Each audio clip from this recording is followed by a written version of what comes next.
this week. He finally tested negative yesterday, so he's here Yeah, I saw him. with a mask. Okay. It's I got my shot. I figured Susan would shoot me if I missed the wedding because of COVID, so I just got my latest COVID shot. Yeah, probably a smart move. Yeah, I was going to get it, then I missed the window. I'll get it probably You should get it. right after you. Yeah, because you'll not have a reaction to it, but you should get it. You're not a kid anymore, Elliot. You should get it. I noticed that. Like,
Shabbat Shalom, Good Yontif, everyone.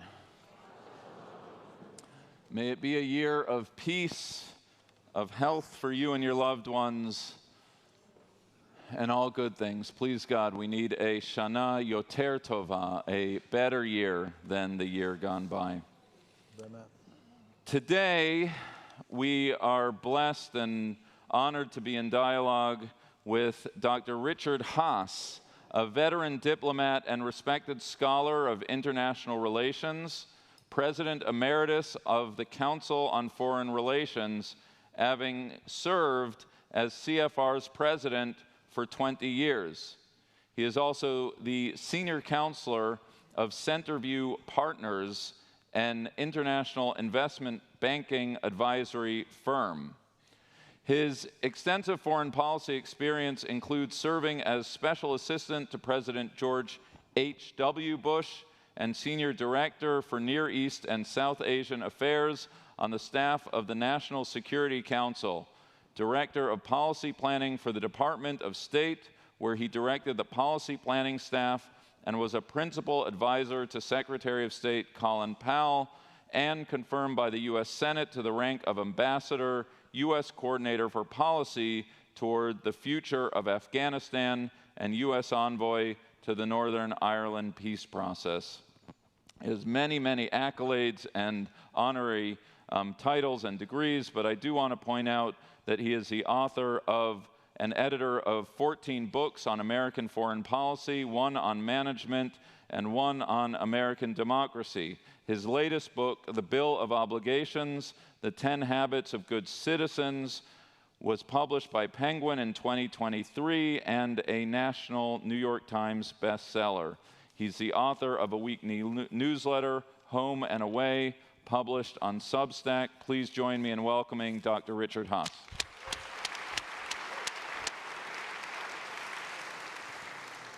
Dr. Haass, Shabbat Shalom, Good Yontif. Shabbat Shalom, Good Yontif. And by the way, I'm sitting next to someone who's the author of a recent book as well.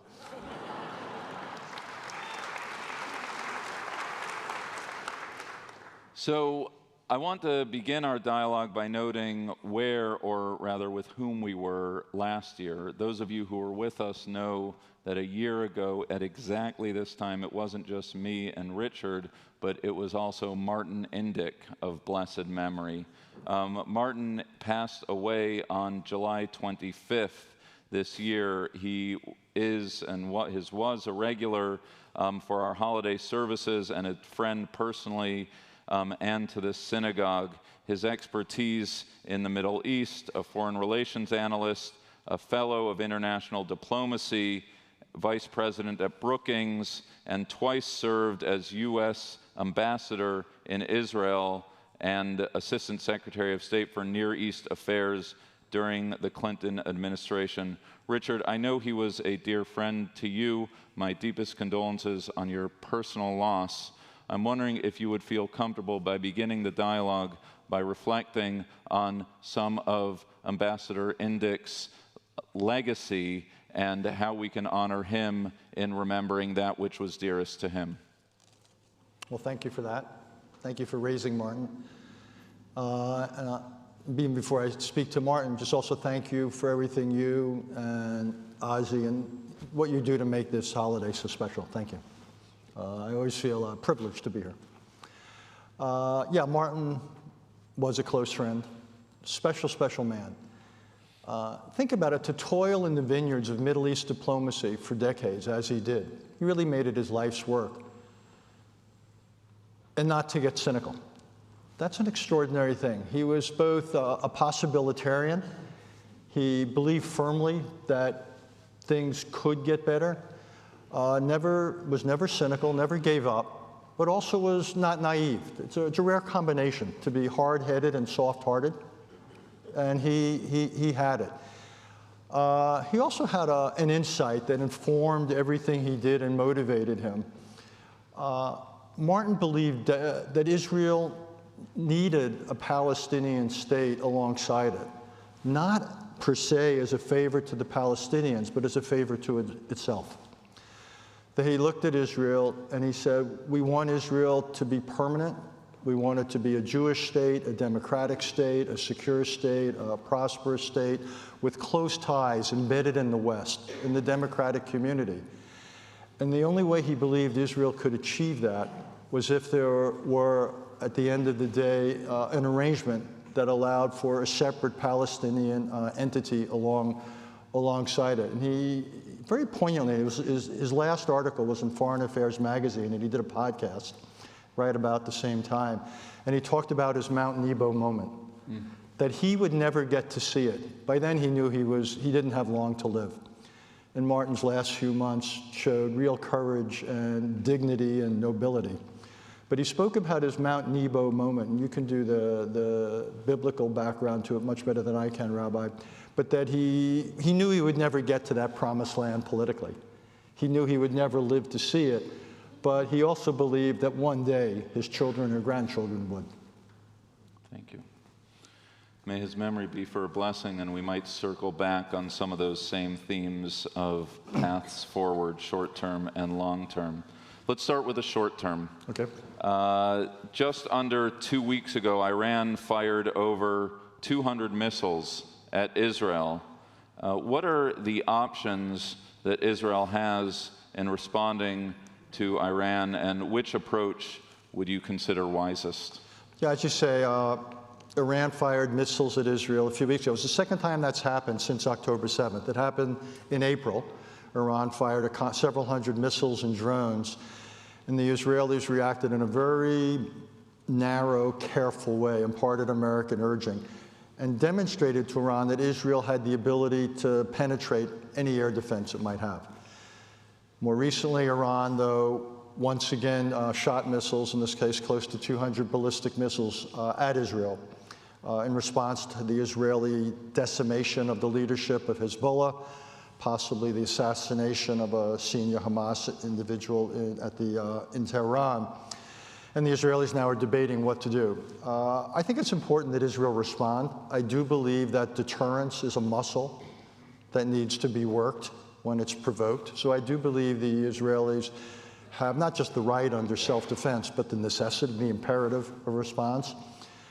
The question then is how. There's several ideas put out there. Essentially, there's an unlimited menu with military, non-military tools. I think, though, militarily, in this case, something is warranted. Lots of ideas have been put out. My own preferred approach is something that goes after what provoked this in the first place, where Iran builds and stores these missiles, drones, and so forth. I would believe that the Israelis should consider taking out as many of those facilities and the systems within them as they can, and that would be, to some extent, germane and a bit proportionate. One doesn't want to cause the loss of lives and so forth. Two other ideas have also been put out there. One is to go after economic targets, oil installations and the like.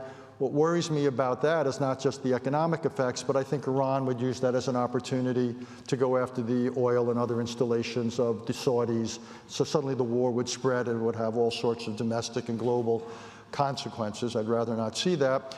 Lots of people are talking about Israel using this as an opportunity to go after the Iranian nuclear program. Just to say where that program is, what Iran has done is increase the amount of enriched uranium, the stuff that's at the core of any bomb. They're not quite at weapons grade, but they could probably get there in a matter of weeks. What they're, though, much farther from could be 6 months, could be a year. It depends on the degree of external help they might get from a Russia or some other country or North Korea. They're probably 6 months or a year away from what's the so-called weaponization. It's also not clear that as yet, it's not clear that Iran has made the strategic decision to cross that line. We don't know. So there's talk about Israel attacking the known elements of Iran's nuclear program. Problem was, you can't get at all of it. Some of it you don't know. Some of it is in such fortified places that the Israelis couldn't reach it.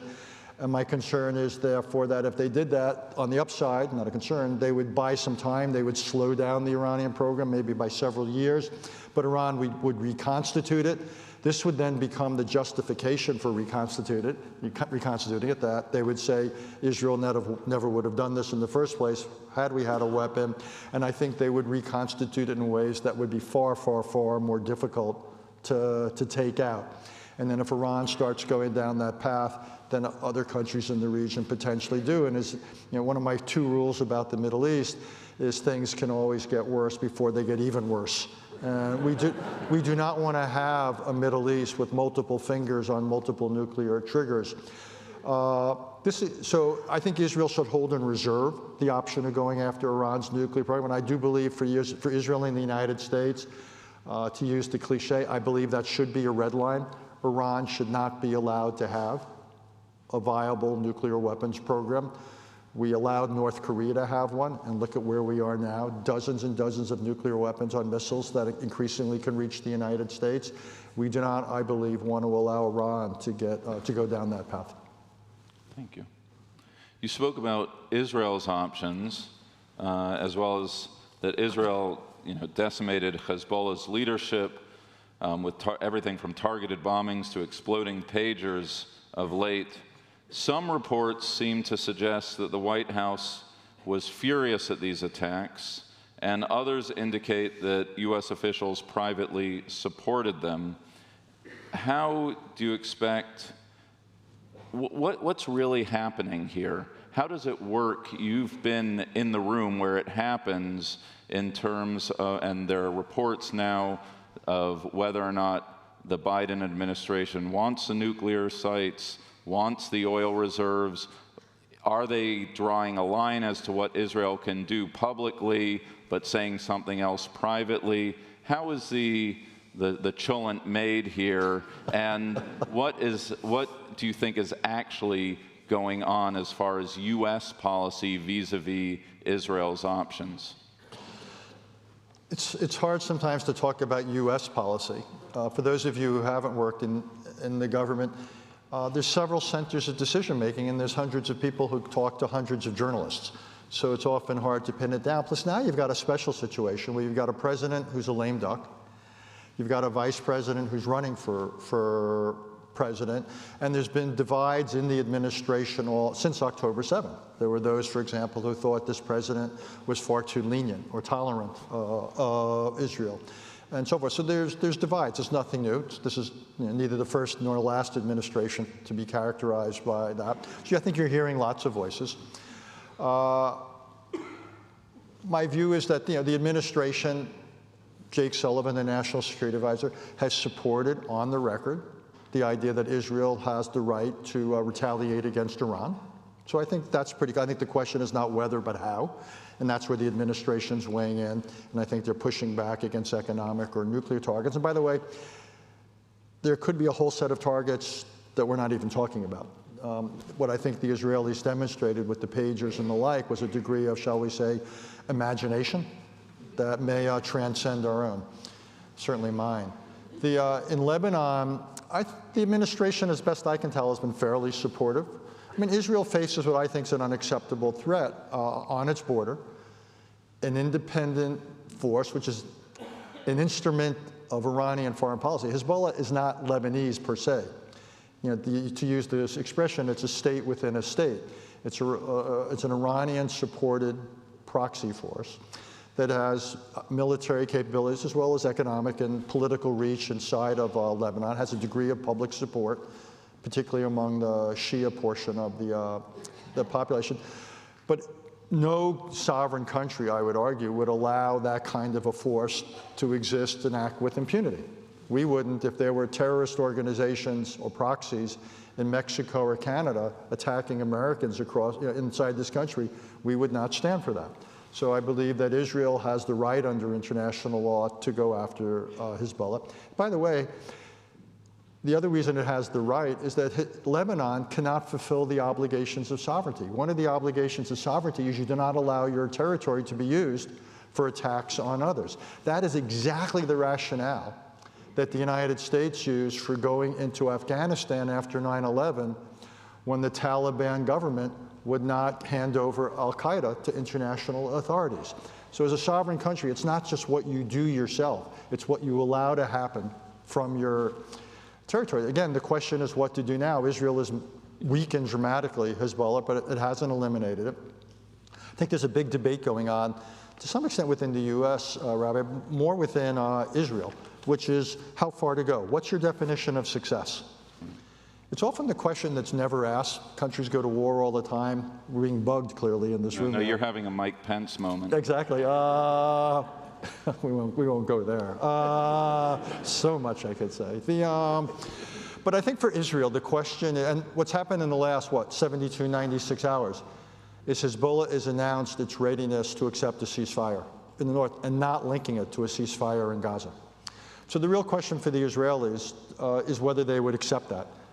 Hezbollah would be pushed back, presumably along north of the Litani River. There would be a ceasefire. Hezbollah would continue to exist. And the option of returning the 60 to 70,000 Israelis who vacated their homes in the north, that would be real. That's one option. The other is to basically press the Israeli advantage and to say, we've got Hezbollah on the run. Let's see if we can't once and for all end Hezbollah and end this state within a state situation and give Lebanon the opportunity to become a sovereign country in fact and not in name. I'm skeptical that the more ambitious policy can be achieved. I'm not against it. I'm just skeptical it's there. So my instinct would probably be to accept the ceasefire, allow these people to go home, establish a degree of normalcy. I'm just not confident that the more ambitious policy is achievable. Right. It strikes me that some sort of pivot in the Israeli tactics has happened of late, right? They're cleaning house. They're saying no other sovereign nation would allow themselves to stand in to have evacuated hundreds of thousands of people, to be at risk, as you've said on this bema before. The first responsibility of a sovereign nation is to protect its own citizenry, and Israel has every right to do what it needs to do. You've written publicly and critically of the various choices that Israel has made in the last year, and I've read them. And one of the questions in my mind, as well as not just you, but also the Israeli opposition, right? Whatever one does or doesn't think of this Israeli government, I haven't heard a counter strategy that addresses Israel's existential security concerns from the north, from the south, from Iran, and otherwise. I haven't heard it within Israel of this sort of counterfactual of what Israel could have done to address its legitimate concerns. Well, in the case of Gaza after October 7th, people such as myself, Ari Shavit, and Israel Knows have put forward elaborate counter strategies that, yes, Israel had the right and the necessity of responding, but the manner in which it chose to respond was counterproductive, both what it did and didn't do. And I've been a big critic of how Israel has used military force. Over 40,000 Gazans have been killed. Maybe 15,000 or so of them were members of Hamas. That still leaves 20 to 25,000 innocent people. I realize at times military weapons and Hamas soldiers were co-located at civilian targets, but again, I believe Israel could and should have gone about this operation in a far more discriminating way. So I can be critical of what Israel did. I'd be more critical even of what Israel hasn't done. I don't understand that last sentence. Like, what could Israel have done differently? Just if you could spend a few minutes on that. I mean, we want to defang Hamas, make sure it doesn't happen again. Right. We want the hostages back, which we know there are 100 hostages still there. I don't know how we could have gotten them. Well, the bulk, just on the hostage thing, the bulk of the hostages that have come back through negotiation, not through rescue. And that's also the history of hostages. And I think the only way to get them back is to agree to some type of a ceasefire deal with Hamas, and I'll circle back to that. I don't think either this Israeli government or Hamas have been very interested in having a deal.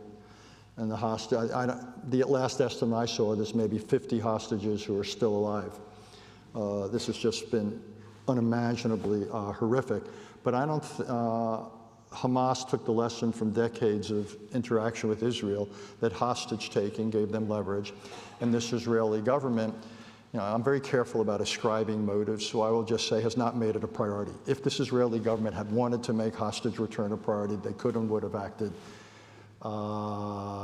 differently. I'm not sure they could have succeeded given Hamas, takes two, but clearly it was not a demonstrated priority for this government. I think the biggest flaw with Israeli policy in Gaza has been what it hasn't done. We can have a long conversation about how to use military force in discriminating ways. And you've seen some of it, by the way, a more discriminating use of military force in Lebanon than you've seen in Gaza, for what it's worth. But Israel has not introduced a political dimension to its policy. Israel has won on the battlefield in Gaza, but has lost politically. It's lost in the court of international public opinion, but also it's losing in the Palestinian and Arab world.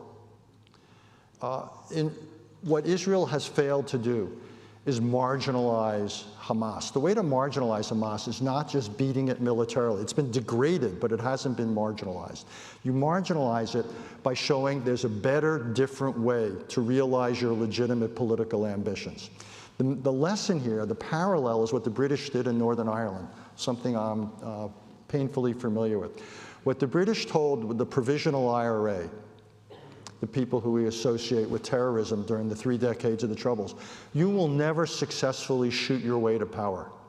And we will introduce police forces, army forces, what have you, to make sure you fail. But, they said, if you are prepared to accept the ceasefire and put down your guns, we will open up a diplomatic process where you won't get everything you want, but you will get some of what you want, and you will get a lot more of what you want than you will ever get using guns.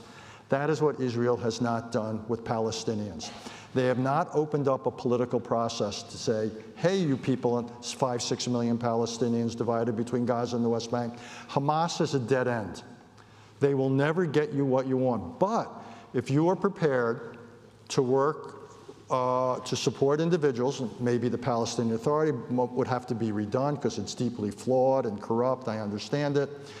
But if you're prepared to accept certain conditions, then you will find a partner in the Israeli government.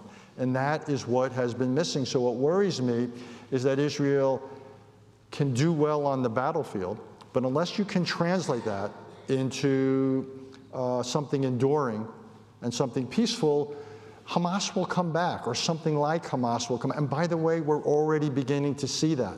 So there's no policy coming out of Israel. There's no strategy for the governance of Gaza now that you've degraded Hamas. And that's what's missing from their strategy. So I believe Israel, unless it introduces such a dimension to their strategy, cannot succeed.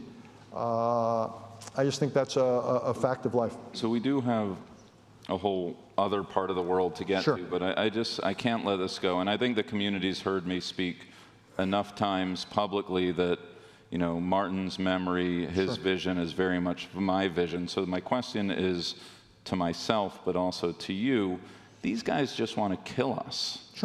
Right? That, I mean, I know there's a difference between Hamas and Hezbollah and the Houthis and Iran, but what did Golda Meir say? You can't negotiate with someone who's trying to kill you. I don't think there's an end game with Iran that says, you know what, you know, God bless, Israel should be good. Right? It just doesn't strike me we're dealing with an Ireland-Britain moment. You're dealing with religious fundamentalists who wants the Jewish state wiped off the map.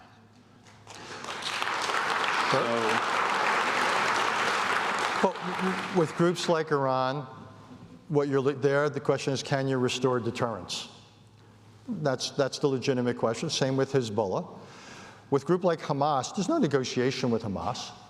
No one's talking about, what I'm talking about is so degrading Hamas and marginalizing it that you've created a political vacuum on the Palestinian side, and you create a space, you incentivize the emergence of people who don't get up every morning wanting to kill you.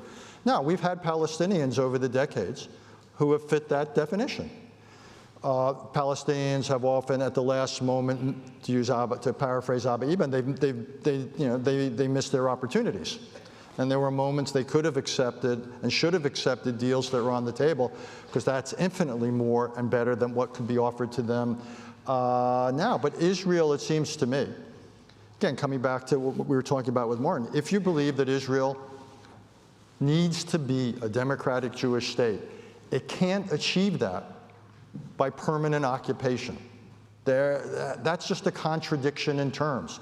Either Israel will face, 5, 6, 7 million Palestinians. At some point, Israel will no longer be a Jewish state, or Israel will be in control of all these people, but they won't have citizenship, in which case it will cease to be a democratic state.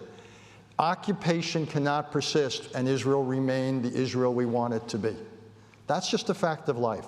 So the question I have is, can you set up a political process where you incentivize Palestinians to essentially negotiate with Israel, and you go after the Hamas types? You can't incentivize those. Don't get me wrong. I'm not looking for transformations of Hamas. I am looking for sidelining them and showing Palestinians who are willing to sign up to a moderate agenda, there is a path for you, there is a future for you. And I believe that can work over time. Thank you. I think you won the applause meter. Yeah. No, at this point in the day, I'm not looking for applause. Okay, so you touched on this, but I don't want to let it go. Sure. We're in a run-up to an election, and I'm just wondering, to game out, right, a vice president who's running for president, a president who's terming out. We don't know who the next president is going to be. Yeah. So I know you don't have a crystal ball, but is this an opportunity for Israel to play a stronger hand and get a green light, to wait until inauguration day, to leverage a moment? How does the particular time, for such a time as this, how does it actually impact the policy decisions of Israel? I'll answer that. I'm going to say one other thing, which I meant to say just a second ago, if I could. Please. In the answer to the other question. When people like me sit here or sit anywhere or go on TV and are critical of the policy of the Israeli government, no one should take that to understand that someone like me is, quote unquote, not supportive of Israel. I would expect if I took a poll in this room, if I took a poll in this room and I said, how many of you supported the 2003 Iraq War? Maybe not a lot of you would. Or we're very comfortable with Vietnam or everything we did in Afghanistan. And then if I had said, well, that makes you unpatriotic or anti-American, you would be rightfully offended. What I'm trying to say is I think we need to expand the debate about what Israel does, so one can be critical of Israeli policy, what Israel is doing or not doing, and no one question your credentials of someone who is being supportive of Israel. I just want to set that on the table, because going forward, these are tough issues. Israel faces tough issues that you're writing about in your book, and so forth. And we've got to have a context where there's the tolerance for disagreement without ascribing motives to it or asking whether, what does it mean to be pro-Israel? I'm prepared to argue at times that simply giving Israel unconditional support may not necessarily be the best thing for Israel if what Israel is doing is arguably not in its self-interest anymore. Governments don't always act in their self-interest. That's why history is the way it is. It's true of Israel's government, it's true of our own. Okay, the election. I'm debating as to whether or not to let that go. Okay. Do you want to follow up on it? No, I just think this actually is what the book is about. But right now, Israel is, I don't disagree with you. If anything, I do make, and continue to make the case that just as criticism of this or that American policy comes from a place of patriotism, so too criticism of the Israeli government comes from a place of love of Israel, of a Jewish and democratic state. I do think we're living through a moment, though, Richard.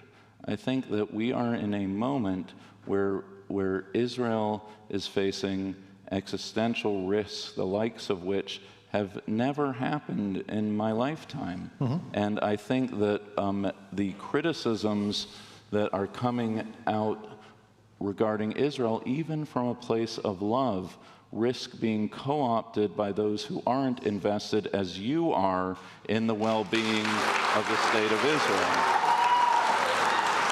And so I just want everyone to understand what I'm saying and what I'm not saying. I am on the record many times over that we have to be advocates for an Israel that we believe in and we want long term. I also think that this moment prompts us to be more circumspect about what we say, how we say it, and where we say it. 30 seconds more. I would think that some of the people who are criticizing Israel do it with, shall we say, motives that are pure, and some of those criticizing Israel have motives that are anything but pure. I get it. Not all critics are equal. I'm uneasy with one thing you said about the circumspection. We need to have the conversations. I've had them in private. I was in Israel a few months ago, met with the prime minister, met with the defense minister and others, met with opposition figures, so I have it in private. But also, foreign policy is not made in a vacuum. Foreign policy is made in a public context. We've had debates in this country during the Cold War, or about Vietnam, more recently about Iraq. Israel, look how Israelis debate it. The Israeli debate about Israeli policy would make you blush. It is intense. We saw it in the streets before October 7th over the judicial reforms. We've seen it since over the hostages and what priority they should take. We should see debates in Israel about, I've even mentioned here, about what's happening in the West Bank. I am worried that increasingly the relationship between Israeli settlers and the West Bank is getting more and more militarized, between the IDF and the West Bank. So instead of having a political dialogue between Israelis and Palestinians, increasingly it's viewed simply as a security challenge. That is not good. That will never lead to some type of a settlement, of an outcome.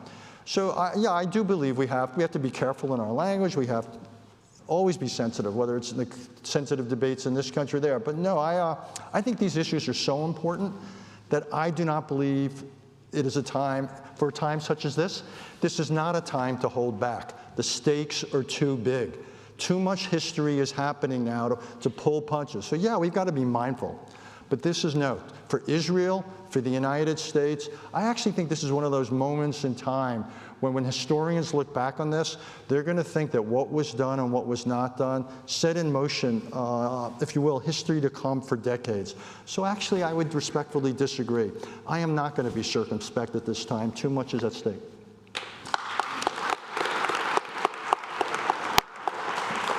So you were going to respond about the upcoming election. And I forgot what you asked.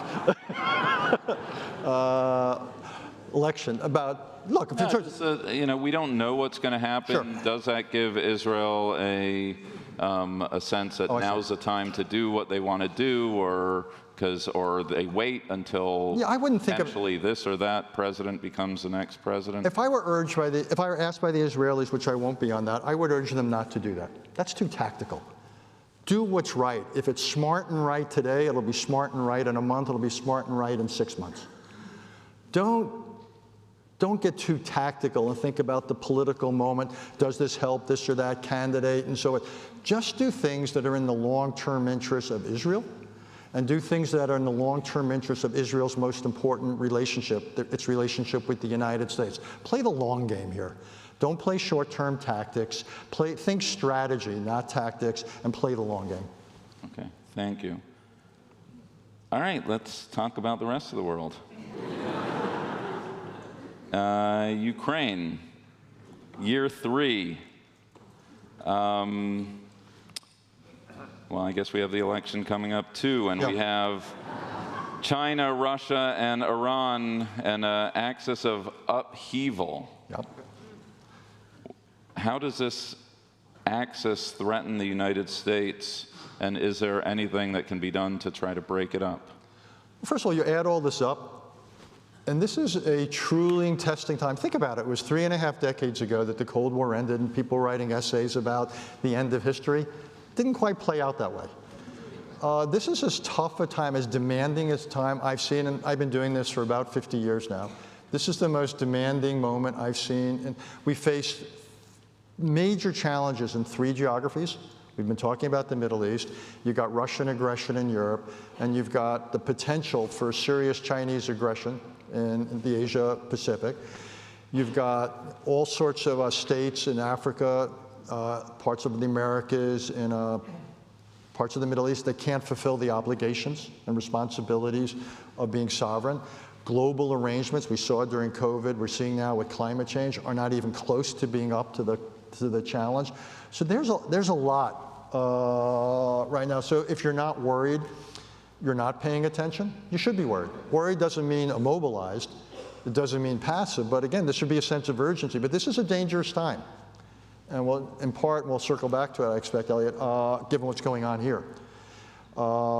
Even if we were united and had a coherent foreign policy that was broadly supported across party lines, this would be a demanding global situation. And obviously, we don't. We also don't have the means to deal with it. Our level of defense spending, as high as it seems in absolute terms, is roughly half what we were spending as a percentage of our GDP during the Cold War. We don't have the defense industries to surge production of equipment or ammunition. As we're learning, we want to help Taiwan, Israel, and Ukraine. We can't do it. We can't do it. We just don't have the means. So there's we face a difficult situation, and we're not well poised. The biggest crisis going on in the world right now, the biggest example of aggression is Russia against Ukraine. You're in year 3 of this phase of the war. First phase was 2014. This began in February 22. What's so interesting, if we had this, we did have this conversation, but 3 years ago, and what you had said to me, how would you feel about a map that looks like today's map? I would have said, where do I sign? Ukraine has done phenomenally well. They've basically fought a far larger, what we thought was more capable Russian force to close to a standstill. A costly standstill, but a standstill, obviously with American and European help. But it's taking its toll. Ukraine is getting ground down economically. People are leaving, the casualties. And I don't see, and here's the bigger question, it gets a little bit the issue we talked about a minute ago with Israel. What's your definition of success? Ukraine's definition of success, as justifiable and laudable as it is, which is to regain its lost territory, I believe is unachievable. They've set out, I just don't see how Ukraine can get from here to there, given what it can bring to the battlefield and what Russia can, particularly now with North Korean and Iranian and Chinese help. So I think what's going to happen is somewhere in 2025 or 26, regardless of who's the next president here, though that will have a factor, is you're going to see a much greater emphasis on negotiations and diplomacy. I think there's not going to be a battlefield resolution.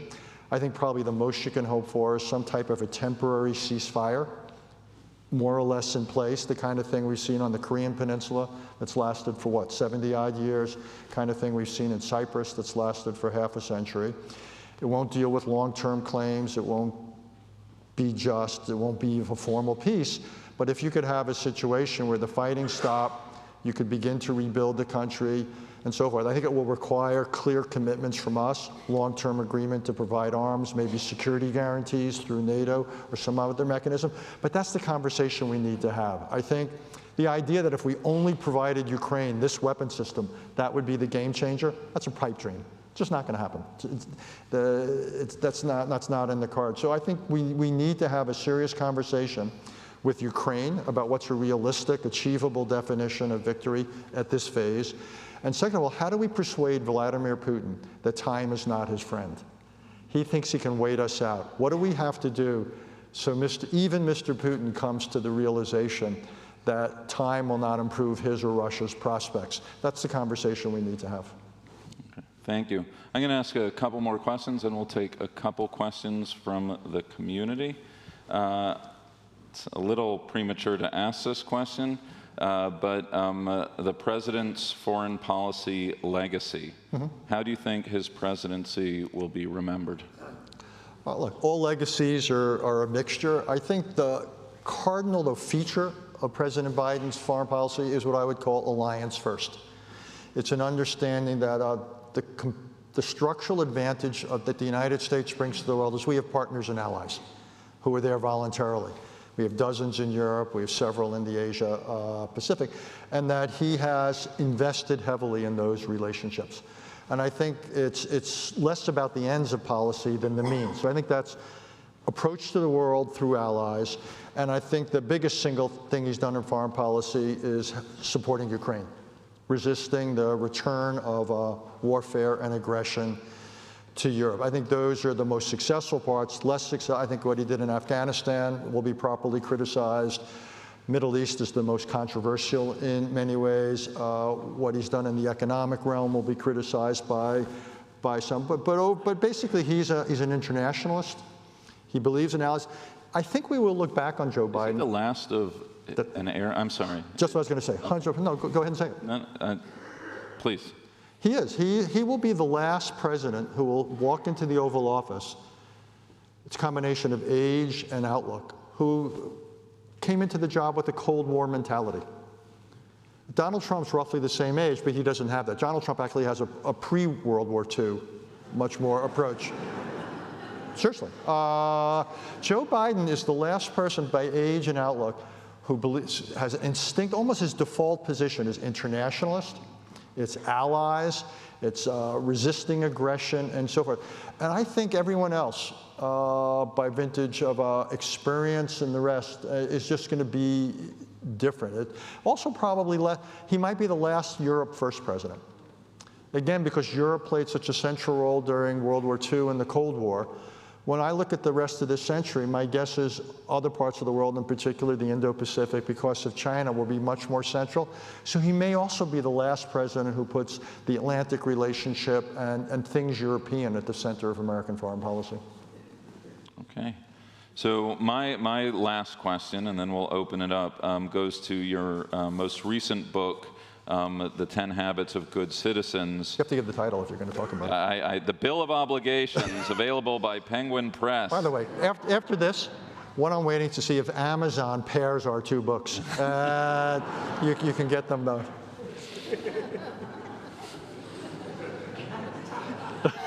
All right, so your fabulous book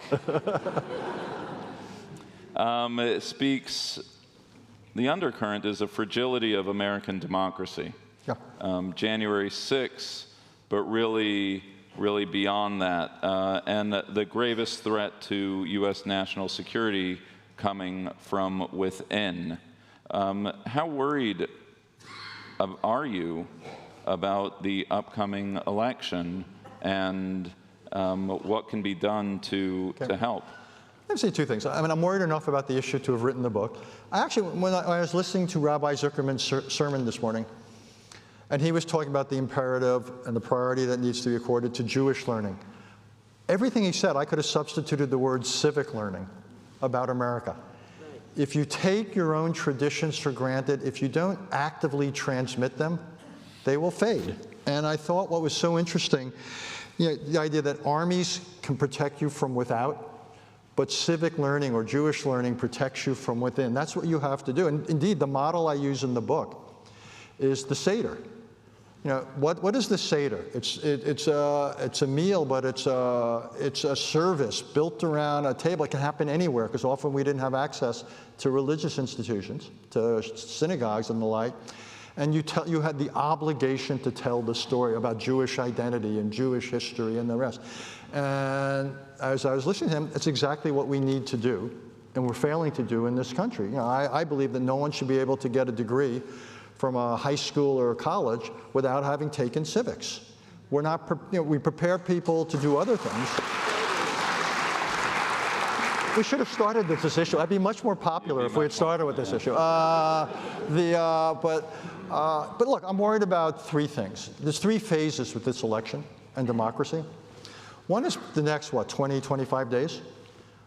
I'm worried about, at times, the quality of the debate, or the lack of it, the amount of misinformation that's out there. I want to make sure also that people who want to vote can vote, and so forth. So, part of it is that democracy, I call for in the book that we need a citizen. The first obligation of a citizen is to be informed. The second is to be involved. So I want Americans to be involved. Indeed, probably about 165 million Americans will vote this election. That sounds like a lot. That means approximately 80 million eligible Americans won't vote. And I don't know what percentage of the 160-odd million who will vote won't be well informed. So I worry about the quality of democracy in the run-up to the election. Second of all, we then face a very difficult, potentially 75-day period. It's 75 days, 2.5 months, from Election Day to Inauguration Day. And the question is, what happens?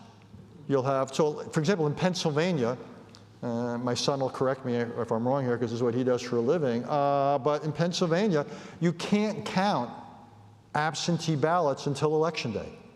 So imagine that night, you have the returns from people who voted that day, and it shows, for example, as it likely will, Donald Trump ahead, and just say when the absentee ballots start getting counted, it shows Kamala Harris catching up. And then you can imagine the kind of protests that could trigger. Or in Georgia, there's real questions about the role of the Electoral Commission, and so forth and so on. We've strengthened the Washington-based machinery for dealing with the Electoral College, but the state-based machinery is very vulnerable.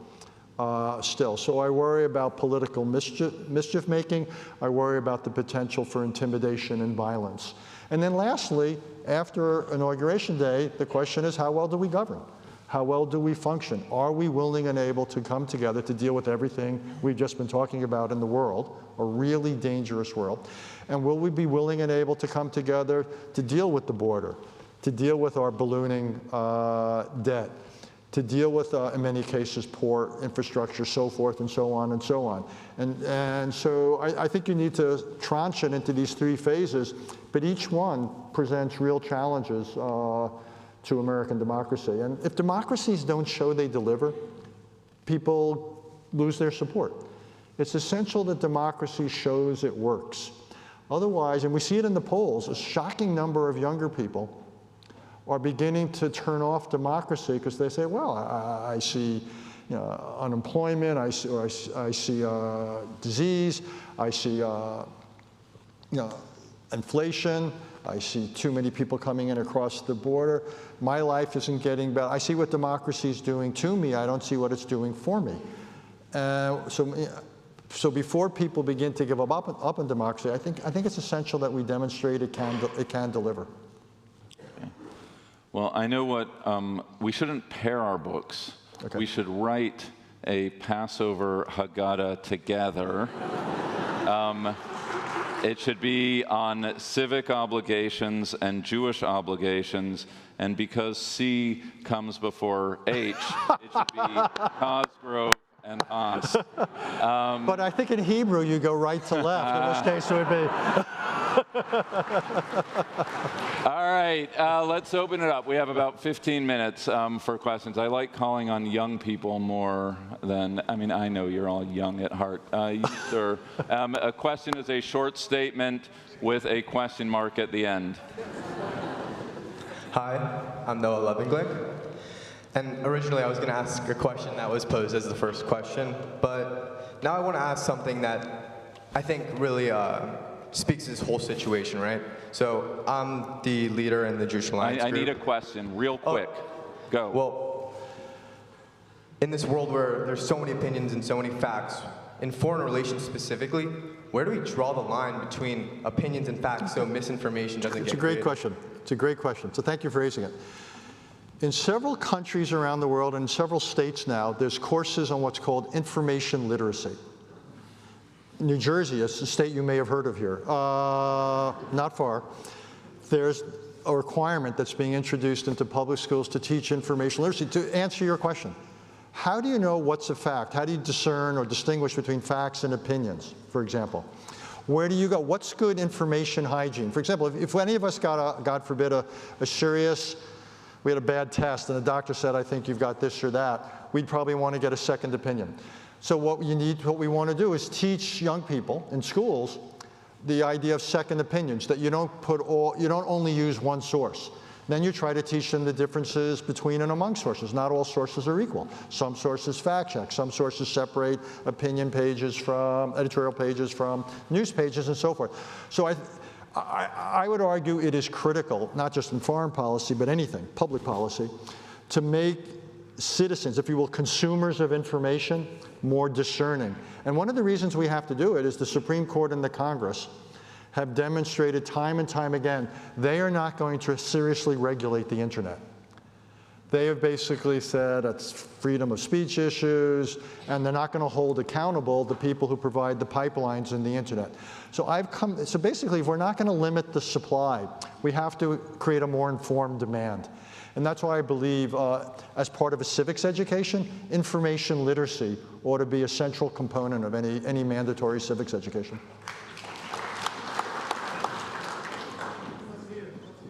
Hi, thank you very much for your talk. I'm Zachary Zemel. I was just wondering, you implied when you were talking that essentially Israel's current policy with respect to Hezbollah and Hamas risked alienating the Arab world. I was wondering to what extent you think leaders like MBS, et cetera, genuinely care about the Israeli-Palestinian conflict versus are paying lip service so as not. It's a good question. I wasn't saying so much Hezbollah, it was more what happened in Gaza. I think that had more of an impact. Look, Saudi Arabia is very anxious to get two things from the United States, a security commitment and help in their nuclear program. They are willing to were willing to normalize relations with Israel, something the Israelis wanted. And then, in part because of the Senate, sorry to get in so in the weeds here, we, the United States, said there needs to be a Palestinian component in here, otherwise we won't be able to get what you want in the Senate. Sorry to that detour. Anyhow, what's so interesting is because of what's happened in Gaza, and by the way, one of the reasons I think Iran supported Hamas as much as it did, and Hamas did what it did, was to interfere with Saudi-Israeli normalization. I think that was one of their strategic aims, and they've succeeded for now. Because what happened a few weeks ago is MBS, the Crown Prince of Saudi Arabia, and others in Saudi there are saying, we now need a Palestinian state or something close to it before we can normalize with Israel. And I think what it shows is that in the Arab world, even authoritarian leaders can't be totally insensitive to public opinion. That's true of any authoritarian country, whether it's China or Russia, what have you, is public opinion matters. And what's happened but not so much in Lebanon, but mainly in Gaza, has turned public opinion against Israel in the Arab world. And I think that's just something the Saudis and others now are taking into account. So they're not leaning forward nearly as much as they were about normalizing with Israel. So you mentioned the point about Israel needing to degrade Hamas in order to create a political vacuum, but that feels respectively very idealistic because the last time there was a political vacuum that emerged within the Palestinian people, Hamas is what came out of it. So what responsibility? The last time there was a vacuum, Hamas is what the Palestinians. I said, yeah. Okay. Hamas was the political party that came out of the last vacuum that emerged. Right. And so my question to you is, what role, if any, does Israel have in actually creating and helping to foster a Palestinian leadership organization to negotiate with? Because we can't just say, let's negotiate if there isn't someone already there to negotiate with. Okay, fair enough. Good question. Look, Hamas won at the polls not because it was wildly popular, but there would be 5 candidates for the Palestinian Authority, one from Hamas. They showed discipline. So they ended up they won by getting a plurality because the other side was, and then they've ruled terribly. And in polls we've seen both before and after October 7th, Hamas is not wildly popular. I mean, there's no reason that that Gaza was as awful as it was on October 6th. That wasn't Israel's fault. 90% of it was because of Hamas's governance. They were much more interested in building tunnels than they were a modern economy. Let's be honest about that. I think now what you've got to do is you've got an opportunity, which is Israel doesn't want to do an occupation of Gaza. You don't want Hamas to come back. What you want is an international, most likely an Arab stabilization force to come in. Wouldn't be a peacekeeping force because that implies there would be peace. I think there'll be resistance. So you want a force with some capability. I think it should come from several Arab countries. The United States would probably have to provide some intelligence and other logistical backing, stabilize the situation, and then begin a political process and set the contours of it. And you'd have, by the way, the Palestinian Authority would have some role in that force. Other Palestinians who are unaffiliated would. You'd create certain conditions that would have to be met for people. And then gradually you'd start up the economy, some rebuilding once there was stability, because people won't invest in things until there's stability. You then gradually begin a kind of degree of autonomy, a political process that does that, and so forth. It's going to take time. We're talking about not days, weeks, multiple years, if not decades. But yeah, I think Israel has a role to play. The United States and others would have. We've dealt with aftermaths before. This is not the first war-torn area. We've had it after World War II in any number of places, after other wars. So we know something. It's really intrusive, and it takes time, and it's difficult.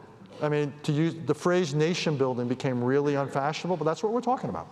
You were talking about Palestinian nation building, or state building, or both. It will take decades to do, but yeah, you've got to begin the process. The first step has to be, I believe, though, to create security so that Hamas cannot come back. Okay. No, I saw Nachmia's kid. Was that? Yeah.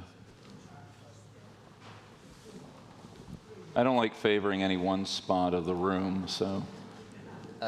Dr. Haass, if the U.S. government believes that the Israeli government is not sort of acting in its own self-interest, what are actual policy levers that it can use to sort of push it one way or the other without isolating Israel? It's a thoughtful question. It's a difficult question. This is actually a very difficult moment for American foreign policy, because here's the reality. The United States has been, over the last, 13 months, has been consistently, or 12 months, at odds with Israel over Gaza and Hamas. We're quite sympathetic, though, about what Israel's done with Hezbollah. And we're more on the same page than not with Iran. And we work together very closely in April. So the question is, how do you compartmentalize that? It's very, very difficult. So you can't do something in one box or venue that would limit Israel's ability to defend itself in another. So it means you need very tailored policies. What I'd say, though, the lesson I drew from the last year, and I wrote a long article about it for Foreign Affairs, is that efforts at persuasion haven't worked for the most part. The Israelis, I think, have decided they could safely rebuff American entreaties. I think the Israeli position is better to ask for forgiveness than permission. And also they believe they have enough pockets of support in this country that no administration can really muscle them. They may be right, but I think at the price of, Israel, one of the things Israel has lost over the last year is some of its standing in this society. And when we talk about when Joe Biden's generation, as it passes from the scene, I worry about the next generation and the generation after that. So I think there's some long-term costs here. But I think the United States ought to be embarking on more independent policies. So it's not so much penalizing Israel, but if we think what I've just described is right in Gaza, then let's start bringing it about. Let's do what we think needs to be done. If the president thinks there ought to be this kind of a peace process, go out there and articulate it and try to put them, instead of having American envoys working so hard on some of these ceasefires, which I think aren't going to happen or shouldn't happen, go work on a serious political process for the long term. At times we need to have a more independent policy rather than think our only avenue is to try to advise Israel. Look, let me just sort of say, I think some future American administration is going to face a very difficult question. As Israel has increased its international isolation, and you look at things like the International Court of Justice and so forth, I think it's quite possible, sooner rather than later, the day will come when there's going to be a major push for international sanctions against Israel. And I think that day is coming, particularly if unless there's something, not of a U-turn, or at least of a turn in Israeli policy towards Palestinians, either in the West Bank or in Gaza. And I think that will be the next really difficult moment. We could have one before that, possibly with the use of force against Iran. And I would love, by the way, on that for the United States and Israel to be joined at the hip. I think it's really important that Iran understands that this is not just Israel that has concerns, say, about its support for terrorism or its development of nuclear weapons. So there I would really make a larger point. I think that this Israeli government or its successor, as well as the next American government, need to invest in this relationship. There's way too much independent action here. If we're as close as we are, why don't we start acting like it? Whatever happened to real strategic dialogue, to real coordination of policies? Way too many surprises. Way too many situations where then the United States is left either do nothing, or it then has to sanction Israel in some way or criticize in some way. Now, what we used to say is that you want to be involved in the takeoffs and not just the landings. Israel and the United States need to basically put into practice the kind of close relationship they say they have. Dr. Haass, I want to ask you one last question, a crazy question, an unfair question, but it's where my heart is. If you've committed your career to negotiation, to hotspots in the world, if my singular focus was to get these hostages, 50 of them, out alive, and you've said it's not going to happen by way of force, what could be the possible choices that Israel could just, if we were to not jeopardize the security of the nation, but we just want to see these human beings come home? How can we make that happen? What I would then advocate, and I believe in this is not a hypothetical answer for me, is that Israel should support a ceasefire in Gaza on certain terms, that you bring in an Arab stabilization force and so forth, a ceasefire, but that would also require Israel to put something on the table on the Palestinian issue. But if Israel is willing to put something, we're not talking about a two-state solution. That's down the road if we get there, with any number of hoops to jump through, conditions that would be set. But if Israel starts a process in earnest to improve the lot of Palestinians, if you bring in an Arab stabilization force, then I think part of Israel would agree to a ceasefire, and that would allow the hostages to come back. I think that's the best you can do at the end, and you'd want to line up the Arab world and others to put pressure on Hamas. I can't sit here and guarantee to you that would be acceptable, because Sinwar and others may think that that the hostages are the last leverage they have, and they may worry about bringing in an Arab stabilization force, simply because they know that force would be an enemy of theirs more than anything else. So I can't, I don't have any glib answers that if Israel does this, this will all. But that's the only way I know how to do it. I don't think. Look, we began with, what was it, 255 hostages, and now we're down. The estimate is 20% of them, roughly 50, are still alive. This is tragedy, however you define it. This is awfulness on stilts. But I would love to get those 50 people back. I can't imagine what they and their families have gone through over the last year. The only way I know how to do it, is the ceasefire. Is it perfect? No. I understand that's giving up something.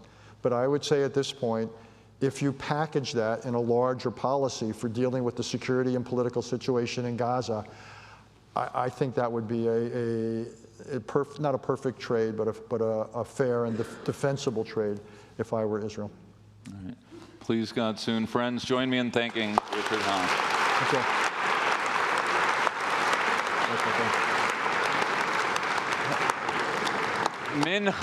Mincha begins for all the community here in 13 minutes. 13 minutes. Shofar 6:59. Two questions. May I?